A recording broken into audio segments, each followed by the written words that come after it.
up, mother trucker? Welcome to Tales Tomorrow. I am Morrow, your storyteller for today, and with me I have some Mary. I guess I'm just some Mary. You just some Mary for today. Hey. I was trying to burp, it didn't come up. Hello. I'm here. I'm ready. Oh my god, I'm so ready. Oh my god, you're so excited. Are you so excited? Oh my I'm so God, excited. Let's go ahead and read some RPG stories. So cringe. Let's Oh my do it. God. Anyway, first story. Let's get into it right now. DM's wife goes full Mary Sue. The first D&D campaign, what? Oh, 34 mile, is that? Mm-hmm. I was like, 34 minutes? That lasts 34 minutes. The DM lasts 43 minutes. It's long enough. The DM's wife is 31 Fahrenheit. Like, She's 34 cold. meters. She's really cold. Somebody get a blanket. The first D&D campaign 34 male, joined was with a group of former theatre kids. The DM, 43 male, was a friend from work and a bombastic and hilarious fellow. I supplemented an experienced barbarian fighter, rogue party with my used car salesman inspired bard. Okay. I was useless in combat, but I kept the money, haggled the NPCs, cast invisibility on myself every combat, hid under tables, and occasionally healed the others. Okay, so sounding Sounds like a really fun already. bard, yeah, very passive aggressive. Mm-hmm. There's a lot to get involved, but we'll definitely support. The campaign was awesome. I love the RP and the setting. A traveling circus replete with freaks, geeks, and outcasts. The DM is a master improviser and always kept things interesting for me as someone who loved the NPC interactions and put forward tough combat encounters for the crew of veteran players who were more prone to min-max and break character builds. If the campaign were a play, we would just have passed the introduction of Act 2, momentary triumph followed by terrible complications. When the DM's wife, 31 female, finally gave in to his solicitations to give D&D a chance. I want to be very clear that this story has nothing to do with gender. My wife plays D&D and I love having her at the table. The issue with the DM's wife was that the unfortunate combination of affection and ignorance.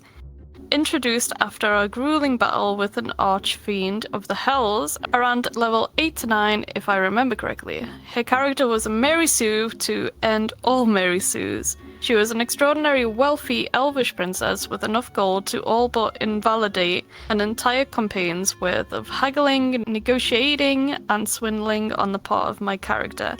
She was a sorceress of extraordinary power, so powerful that she had gone into voluntary exile lest she hurt her own people with her magic. She had a pet dragon, an adult white dragon, that she rode into battle. Her background involved freeing the slaves of some city or another, and now they were her own private army. She was Daenerys, Arwen, and Elsa from Frozen all rolled into one. She was flawless and perfect and beautiful and to be worshipped. That sounds like a really boring character to play. Because if you have everything and you've done all this as part of your backstory, then what else do you need to do? If you have already people that are worshiping you and you have a whole kingdom and an army, you already had a story. It sounds like a really boring way to write a character when all the cool things you've done are in the backstory, because anything else at that point will just never mention up or never match up to it. You literally killed any sort of adventure. Instead of writing all this stuff as part of your backstory, why don't you have it be played out? Why don't you have your wealth be like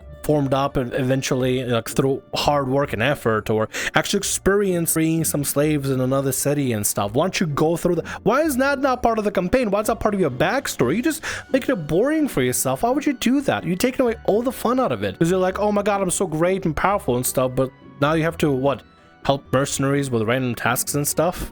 Good luck with that. I know, yeah, what's the whole point of being there then if you've done all this? Yeah, you cool already stuff? done all this. You already achieved so much. Why are you there? Why are you joining the rest of the party? It seems like you already have too much as is. What's your point of joining? This was the result of affection. The DM was obviously very enthused for her to play and wanted to give her what she asked for, which was this flawless conglomerate of a character. The really painful part was that in spite of presenting a character of noble breeding with vast amounts of wealth, power, experience, and connections, she could not answer basic questions about what she was doing interacting with our party, or why she would want to join our fight against the Archfiend and his cult. She refused to make even a modicum of effort toward cooperation. The DM had to constantly remind her that there were other players and other characters that she would have to find a reason to cooperate with us. She couldn't remember anything he'd told her about the campaign to that point, and try as I might, as the face of the party, to engage with her and assist her in easing onto any one of the multiple plot hooks the DM was dangling in front of her, she continued to insist that she didn't need us, and that she and her dragon and her army of former slaves could do everything.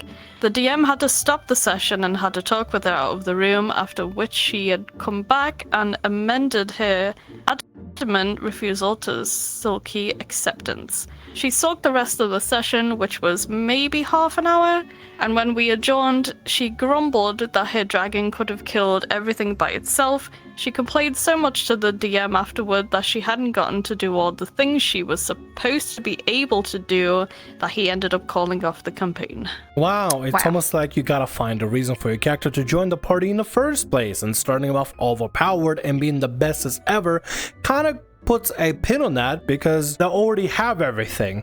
They have a dragon, and they're the richest person ever, and have an army, and whatever else they got. I don't know what else she even has at this point. Why not start with somebody that's like the same as the rest of the party? Started at some sort of point, start from the, starting from the bottom at some extent, and then ending up somewhere else afterwards. The whole fun of playing a character is to see where the adventure goes and where they could go. It's fine to start yourself as a noble. It's fine to have a different background, but you gotta start with their abilities and skills at a certain extent and have a desire and a purpose to want to adventure with a specific party for a specific goal. Maybe like avenging a long lost sister because of the BBEG or something. I don't know, something generic like that will be more than fine. But the DM is kind of enabling the Mary Sue for this situation, because he's like given all the power and the riches and the dragon and the army and the kingdom and the best as ever and the power of economy and political pull and everything, and now she's overpowered, doesn't know what to do with any of it. Instead of starting off normally as maybe a sorceress that's learning her way. She comes from a noble family, but she wants to learn more and she wants to get experience from joining in the party, and these guys seem like they're a nice sort, and maybe they're heading the same direction. I don't know, some sort of a sensible start so that they can have that interaction and go from there. But instead the DM is enabling this Mary Sue thing instead of trying to get the wife to try it out for real. The DM is kind of at fault, I think, because he's setting the wife up for failure. And he probably got a lot of it after the D&D session too. She even tells herself she doesn't need the rest of the party. She got a dragon and an army. And that's true. She doesn't need the rest of the party. She doesn't need to associate with them, so that she has no reason to. You gotta give them a hook. You gotta give a player a reason to stick with the party and wanted to come along with them or something, right? Gotta have something. Players corrupt with power no longer care for story or NPCs. So, never posted here. I apologize if I don't do this right, as my only experience with this is Crit Crab, Deno the Drake, or Mr. Ripper. I'll gladly explain more precise moments if this weren't to get enough traction and people wanted it, but for now, I've been a DM for a long time. I love D&D with everything in me, but I've just ended a multi-year campaign I made and I'm disappointed yet relieved. Let me explain. The game I ran was completely homebrew. I always had a preference to homebrew worlds than modules and prefer it that way. Most of the people at my table are longtime friends and veterans of D&D. I've never actually been a player myself in D&D, as all my experience with it had only been DMing. I don't have a cast I will introduce, but I can explain something that has happened over the years. This campaign I ran went from level 1 to 20, so it was understood it would be a long campaign. At the beginning, it was amazing. I always looked forward to meeting up with everyone, planned props for sessions, made food that went with the theme of the day, really went heavy into voices and RP for the characters. Heck, I even started practicing accents and creating different mannerisms just to make sure I can switch between NPCs without issue. I loved that game. At the end of every session, I always asked for criticism, how the session went, what I could improve on, and things that I would like to see in the campaign more. They always responded honest, and it helped me become more creative. I took their praises and their critiques in stride and used them to make the world better. And they started getting into higher levels, right around level 10 or so, when they started to change their attitudes. They went from very invested in the world to having used their wits to not really caring and brute forcing their way through a lot of challenges and story. One player started to constantly get mad at me for saying I'm targeting him when he had 8 feats at level 12 and was supposed to be lawful good, but attacked anything deemed an inconvenience. Yeah, if you're lawful good, that doesn't mean you just attack anything that just gets in the way. That means you follow the law and you don't go out of your way to be a dickbag, basically. I mean, if you're not going to use alignments, I mean, I get sometimes alignments are just like a suggestion for a lot of players, but if you're going to be chaotic, just be chaotic. Just be chaotic neutral at that point, because you don't care to follow the law. You'll kill anything that moves in front of you, or just be what, chaotic evil? I don't know. Another player who kept making extremely sexual advances in game to another player who was not comfortable with it. I talked to him outside the game and he said he would stop, and to his credit he did, for 2 sessions. Another player who would be on her phone 99% of the time would just say, huh? Oh, I'll follow them. Or, oh, is it my turn? I don't know what I have to use, what's happening? And then the other player who always showed up high and kept trying to add weapons and abilities from Dark Souls or D&D Wiki.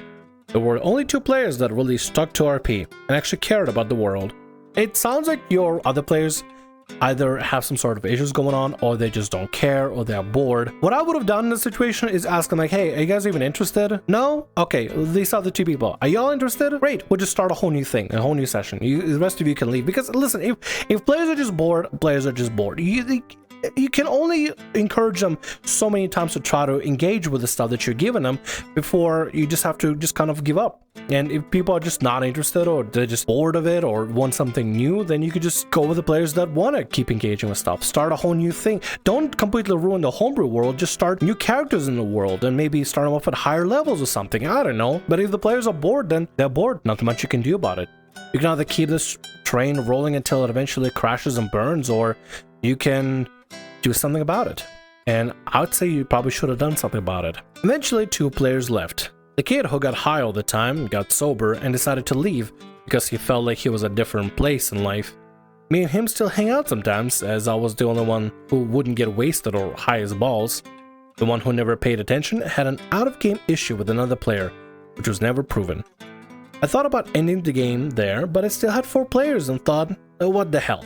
We're this far, let's keep going. I am thinking it's gonna crash and burn. What do you think, Mary? Yeah, it's definitely gonna go bad. After losing 2 players, they became a bit more strategic for a while, under around level 15, when they went back to their murder hobo ways. Started getting a bit upset because any story I had, they would not really care and attempt to kill important NPCs because they didn't like them. Any dialogue, especially scripted to music, so it was rehearsed a lot, someone would always interrupt with their own thing right in the middle of me talking and tell them they either 1. Don't care, 2. Insert dumb joke about genitals or have relations with mother, 3. Just stop me mid-sentence and kill the NPC. Well, you know, it sounds like your players don't really care much. Specifically, I think it's just a few players that don't care. Seems like some of them are okay with it and maybe perfectly fine. But the ones that are problem, you probably should have removed some time ago, because if they're not gonna change it, they're not gonna change anything at all. If the players that are consistently interrupting you and killing the NPCs because inconvenient plot device, whatever, then you should probably ask the players to just not be part of the session. It seems like they're just... I'm still doing this weird hunchback thing again for my avatar. I don't know what's going on, for real. You know what I'm gonna do? I'm gonna just turn off my full body tracking at this point. Oh, there we go. Oh, cool. It's automatically fixed it. Nice. Let's get back to this story. There were several times when I was giving them important information or lore dumping a bit, and they would just tune out entirely and not care. At what point they saved a town from a problem they caused. The town thanked them for cleaning up the mess, but banished them from the town because of their actions still. You know what they did? Got pissed off and said, "We're the heroes. You should be rewarding us, you freaking a-holes," and proceeded to try to burn down a very important plot-relevant town. You know what doesn't make a hero? When you get angry that you caused a problem and now you're the problem, and now people just want you gone because you created the problem and you decided, let's burn it all down. We're the heroes, guys. Burn the town alive. No, you're not the heroes. You're the problem. The BBGs, the next set of BBGs. You're the shitheads that are ruining everything for this poor little town that probably doesn't want you around anymore. Stop it. You're not doing anything positive. You're only causing more problems for this town, people. Stop it. Get some help. Stop it, get some help, exactly. Some of the stuff I had fun with, I won't lie, and then there were a lot of jokes about them being murder hobos, which would laugh and say they weren't. They absolutely were. If your solution to any inconvenience is to kill it, you're a murder hobo. They got into one fight where they had to give the enemy 600 HP just to stand a chance against them. One of them constantly kept trying to look up the monster saying, "Why isn't it dead yet?" to me, constantly having to say, "It's a homebrew big bad dude. It's gonna be difficult." Then battle took 5 hours, but they beat him, and they complained that it shouldn't have been that hard and that I was a dick for making an enemy that hard. That definitely hurt me a bit. Those people have never truly had fear of death or have come close to the entire campaign, and when the one villain that was warned to be incredibly powerful almost kills them, they get pissed because they almost went down. At the same time, the battle did say it took 5 hours. A 5-hour battle is a little bit too much there. If your combat is going to like the hour territory instead of like minutes or tens of minutes, that's a bit of a problem. That's a little bit of a problem. There are ways to make the fight more difficult instead of prolonging it, the short-term strategic opportunities. But if your fight goes into like 5 hours, yeah, I'll probably be pissed too. I'll be unhappy spending 5 hours just straight up in combat alone. As the time went on, I could feel something changing in me. I just couldn't put my finger on it. I was excited for D&D, but not to play with them. Eventually, they just stopped giving me genuine responses about how campaigns went, and the only time they were truly happy was when they could kill everything in sight and not worry about any consequences. I began to realize this wasn't the campaign I envisioned anymore. This wasn't about story, about friendships, or overcoming difficult obstacles. It was about being superheroes and not even having to remotely worry about any repercussions. Their attitudes just continued to change the stronger they got. I guess it's just true when they say power corrupts. Now, I know I said a lot, and I apologize, but now I will tell you some story about one of the characters I put in the game, and how they dealt with them is why I'm so disappointed in the game. So during the campaign, I eventually had them run into an NPC. I purposely made him edgy and quiet and unlikable. He joined the party on a few quests every now and then when they were forced to work together. Over time, he began to open up, reveal why he is the way he has been, help the party solve a few problems, and he relied on them as well. They began to slowly grow on each other, they began to trust them, and they began to see him as a member of their group, to the point where they saw each other that would generally call out his name and enjoy a small chat. I thought this was going to be the redemption. During the campaign, something happened to the NPC. He had an encounter with a BBEG and was tortured.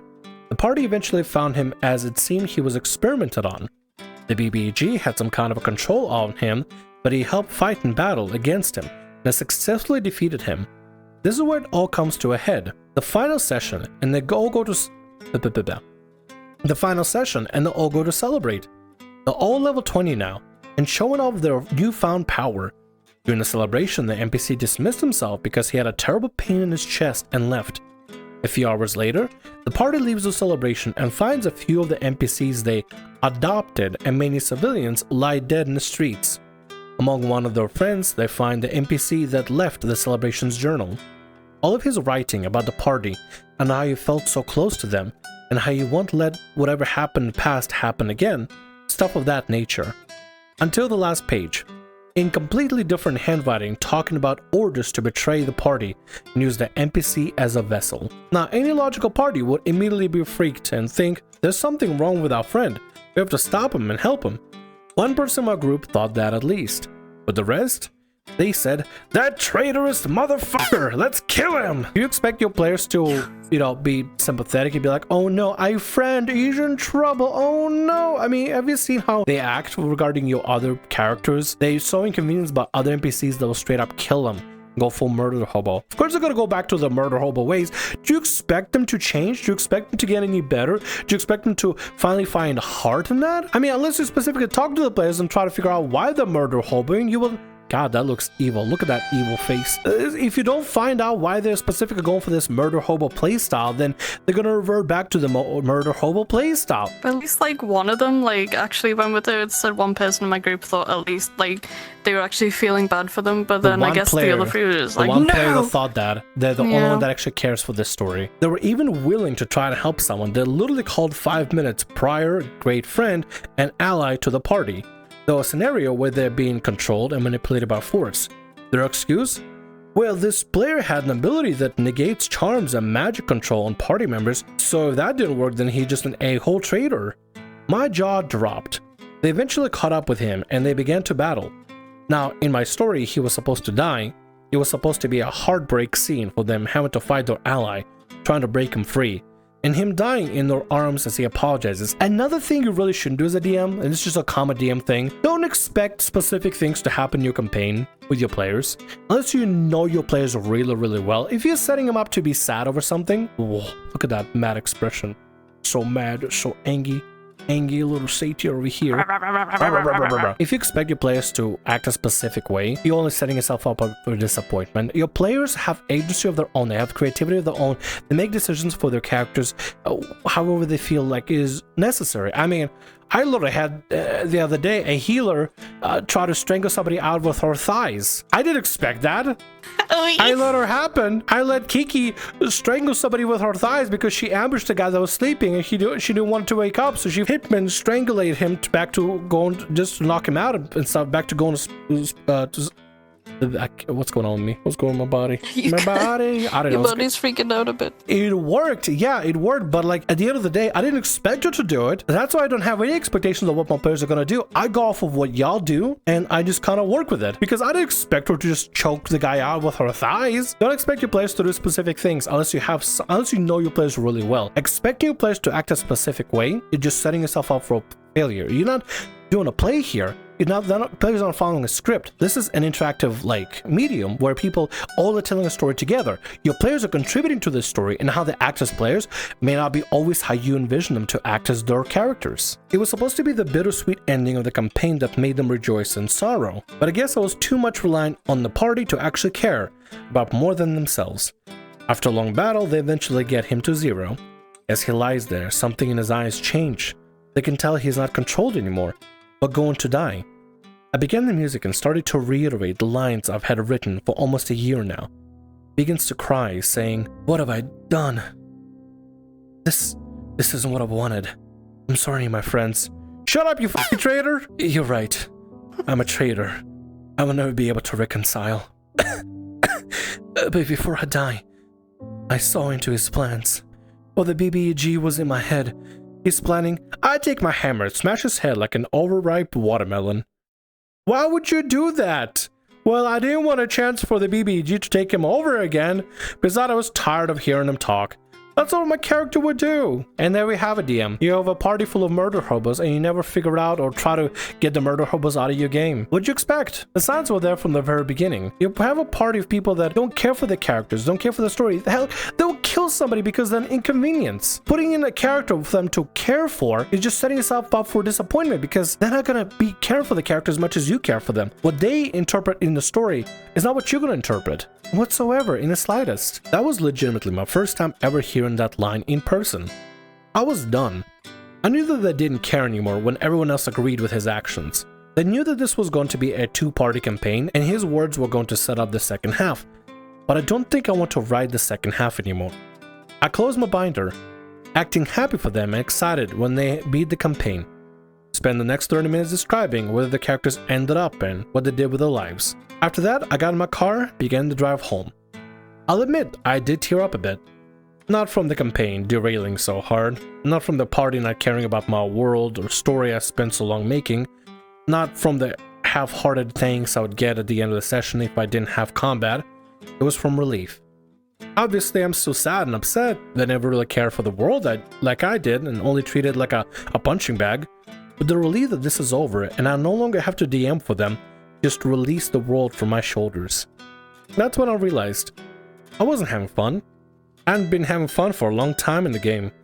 There were moments, sure, but it wasn't fun anymore. Still wish to run this world again one day with a different group that might take a bit more of an effort to care for the world rather than kill everything in our way, but for now, I'm just glad it's over. But I do wish they would have cared for this like I did. You're free. to do whatever you want, whether it's start a new game or take a break, maybe be a player in somebody else's game. Don't expect your players to act a specific way. Players have their own agency and they have their own ways that they interpret how their character would experience the world and think about stuff, so put in a lot of room for them to add to the storytelling. Don't let bad players stick in your games though. If they've been murder hobos and they're not stopping him, they'll ask him, kick him out. Don't allow bad players, don't allow bad actors stay in your game and ruin the game, man. Seriously, remove the ones out that like aren't gonna be like a good mesh. If players are not a good fit, they're not a good fit, and that's okay. And that'll be all our stories for today. I hope you enjoyed the video. I hope you enjoyed the stories. I hope you enjoyed Mary's company. We'll be seeing y'all in future videos from then on. Feel free to leave feedback in the comment section below, like or whatever, and if you'd like to see more, consider hitting subscribe. Hi.